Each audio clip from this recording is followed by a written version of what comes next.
everyone, Pineapple here with the next part in the Once and Future line, Episode 5, The Martian Invasion of Planetoid 50, by Jonathan Barnes, and is a pretty solid adventure, not just in plot, but with the character work, picking up the slack left by the last episode that I liked quite a bit, but unfortunately it took a few missteps. And sure, this episode isn't without problems, but it may just be the best we've got so far. And how can you go wrong with what the cover's showing? 10, Missy and the Paternoster gang? I am, as the youth say, locked in. The episode starts with a narration from a journalist, a one Jessamy Moore, played by Hannah Genesius, who is serviceable as the companion stand-in, and to give the Doctor the lie of the land, without feeling too generic. But she does start to get oddly sidelined later on, overshadowed by returning characters, so maybe she could do with some tweaking in her place in the story, but still, she's quite decent as a pseudo-companion. She tells us that some Martians, proper War of the World tripods, have invaded Earth, Britain falling, so she makes her way to Suffolk to join a rumoured resistance, just as a certain blue box appears, and much like how the last episode started with an impressionist and then continued with 6, this one starts, for a pretty decent chunk of time,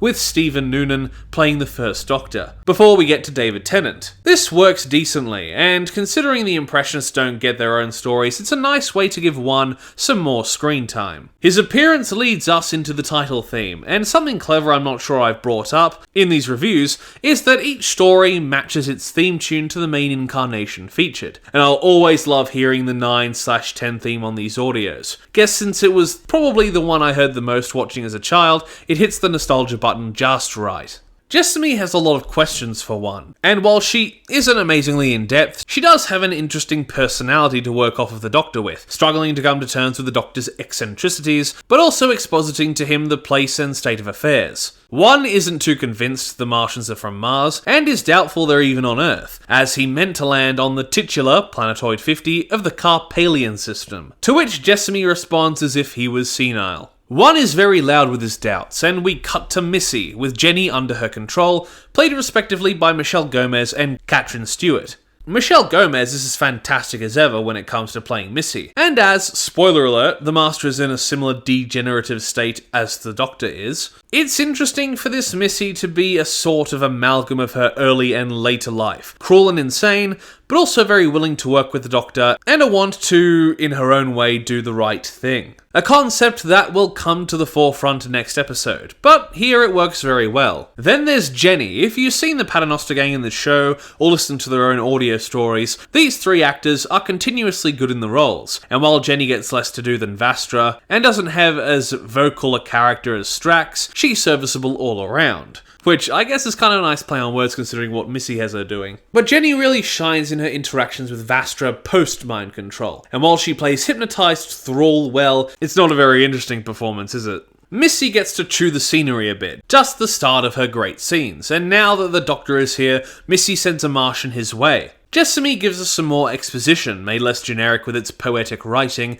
as Missy tries to calm her crazy Doctor feelings, only for all of her systems to go kaput, losing all control over the Martians after it delivers something to the Doctor as she plans, having to calm herself down so she doesn't do something harmful to Jenny. One tries to stubbornly tell Jessamy about himself, but gets quite inflamed as one of the Martians takes interest in the TARDIS, offending him so much he gets into its face, getting got by its energy beam, shocking his system down his timeline and becoming 10. And while he is very much 10, David Tennant does well to get across his surprise and naivety into this new persona. Very much like 10, but also never having been 10. A stance that works pretty well with Jessamy's newer introduction to the alien business. He's quite proud of his future dress sense, but Missy needs someone to fetch the Doctor, so under the threat of Jenny's death, she sends Vastra out to collect 10, freeing her from her prison. The story makes good use of Vastra and Jenny's relationship, pretty much being Jenny's best scenes, but having Vastra be the straight man in all her interactions with Missy. A weird thing to call her because she's neither a man nor straight,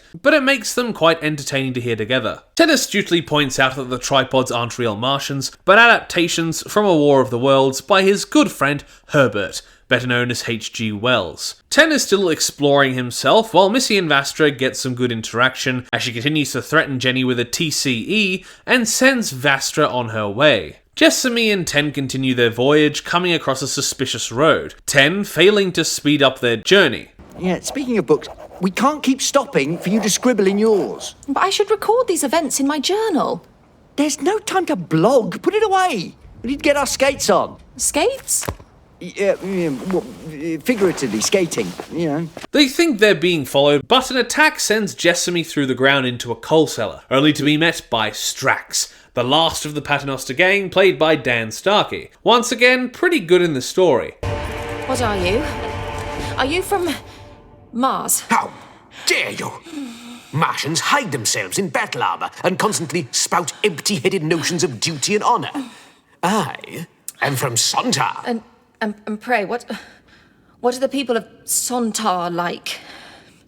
Entirely different. Strax is a little suspicious, thinking the Doctor to look differently, making a clever reference to future incarnations. They decide to move together while Missy is still worried, not liking the feeling. But the gang is broken up, as Vastra makes her appearance known, saving them from an adaptation of a scene from War of the Worlds, as one of the tripod's eyes searches for them, Vastra being quite extra in sliding down the eye stalk and cutting it off. Ten is a little confused as to how he knows the gang, but Vastra cuts in, ready to kidnap Ten and transmatting him back to Missy, leaving Strax and Jessamy to make their way on foot with a couple of good scenes, including spotting the TARDIS on top of Buckingham Palace, a building that disgusts Strax to a high degree. Missy makes her way to 10, and the interactions here and in the future are all very good. It makes me sad that these two don't have a proper story together without the larger story, because just a proper Missy versus 10 story would be great. I'll always know you, no matter what body you're wearing.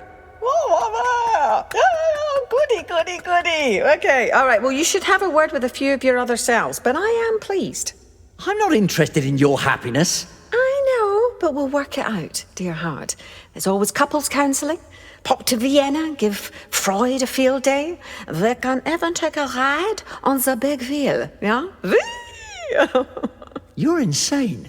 10 eventually realizes who Missy is and starts deducing, Missy answering most of his questions layered in smugness and playfulness. 10 realizing this whole thing is a replica plopped on top of the barren Planetoid 50. Jenny and Vastra share a nice emotional scene where, after breaking away from Missy, Vastra does what she can to free her wife from the Time Lady's influence. Missy is having trouble admitting she needs help, and 10's ADHD kicks in as he immediately runs to fight the close-by Martians. But they come across the wives, 10 easily undoing Jenny's hypnosis, reuniting the pair. Vastra is quite murderous, but 10 manages to keep her under control long enough for them all to start running again as the tripods attack. The tripods are reluctant to attack Missy specifically, 10 taking advantage to climb inside one of the tripods and get a good look inside, finding a Martian as described in the War of the Worlds. So how did these biblically accurate Martians come to be? Well, apparently Missy just has ADHD, so when reading the book she was inspired and built a London and genetically engineered the Martians.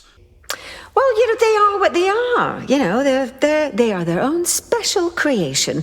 Few wisps of DNA, spoonful of protein, sprinkling of cells from the TARDIS drains. I mean, there may be some parsley too, but that's, you know, that was an accident. I mean, it usually is. Who likes parsley anyway? Really, seriously, even on a quiche. Awful. This reveal makes the Doctor a little apoplectic, and as Jessamy and Strax are attacked, there are also apparently giant hornets running around. This is good for comedic effect, but not much comes of it, making it a little distracting on a re-listen. I have literally no idea where the giant wasps end up after this. 10 gets absolutely fed up. You know, when you clean out your cupboards with your big pants, your big underpants. What about the Martians? Right. How do we beat them? And we get the reveal of Missy's true plan. She used the properties of the planet to stabilize her own degeneration, sending herself into this future body, and luring the Doctor in to do the same for him, making sense of why he's a future self. Missy gets too into the moment about to kiss the Doctor, confusing his friends to no end, a scene that shouldn't be as funny as it is. I feel I can express myself fully at last. Now I'm standing here like this, and you are standing there like that. What? Wait. No. What? No. Excuse me, did you two want to be alone? No. Absolutely not. Doctor, the Martians are back and... hang on, were they just... I think they were. We were definitely not. Definitely not. No, God, no. And with some jiggery pokery, Ten uses the TCE and Missy to lure the Martians in, and as Jessamy and Strax arrive, he compresses all of the gathered Martians without killing them like a TCE would usually do, and scooping them into a bucket while Jenny and Vastra make out. Strax, quick, catch them all! Do not fear, sir.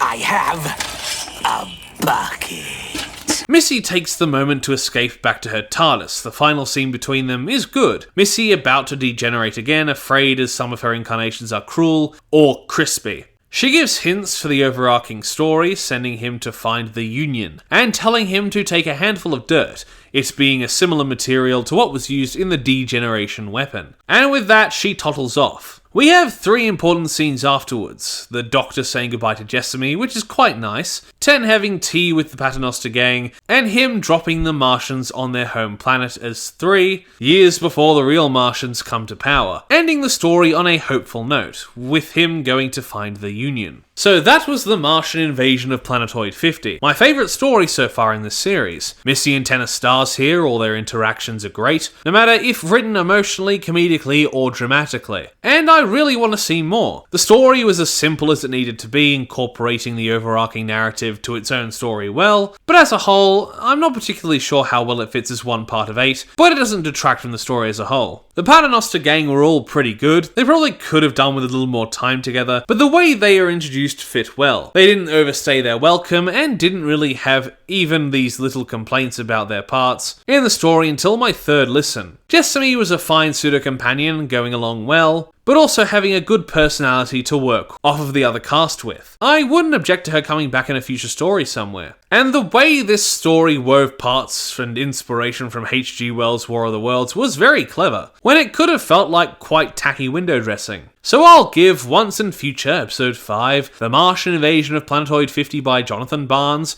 a great 8 out of 10. Probably my favourite so far, and next time we will listen to what may be the worst, or at least that's the popular opinion. But only time will tell how I rate it. Thank you everybody for watching my review of The Martian Invasion of Planetoid 50. What a mouthful that title is. Please like the video if you liked it, comment down below if you wish, and consider subscribing to the channel, and if you do, ring that notification bell so that you're told every single time that I make an upload. Once again, I'll thank you for watching, and I will see you in the next review. Bye! Toast.